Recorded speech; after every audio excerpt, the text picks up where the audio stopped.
Is this a triple bottom in Coinbase, or is this going to continue falling? Is Coinbase failing? Is this distribution?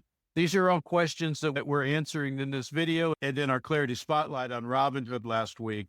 The video that you're about to enjoy is actually a supplement to our in-depth educational service, Clarity. Within Clarity, every week, we break down some of the hottest trades, providing top-down analysis of either index or sector-related ETFs that might provide some insights into what institutions are doing within the sector, as well as within the peers, all in an effort to provide additional insights to our members to evaluate what's going on with our featured analysis. All of this is provided from the perspective of the institutional business cycle to help our members identify what stage our featured analysis is in so that they can apply it to their own trades. Every issue includes bullish and bearish scenarios, as well as trade considerations on how we would handle trades within each one of the charts that were included. That's our weekly educational service called Clarity. This video that you're about to enjoy is just a supplement to it. We hope you enjoy it. The lesson was really pretty simple from our spotlight. Oversold is not a signal, location is.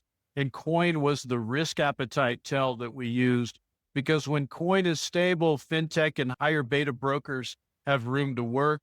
When coin is sliding, bounces across the group tend to fail. So the question is really simple. Is coin going to hold this lower boundary of its 2024 and 2025 range? Or is that range failing and we're looking at a deeper repair phase?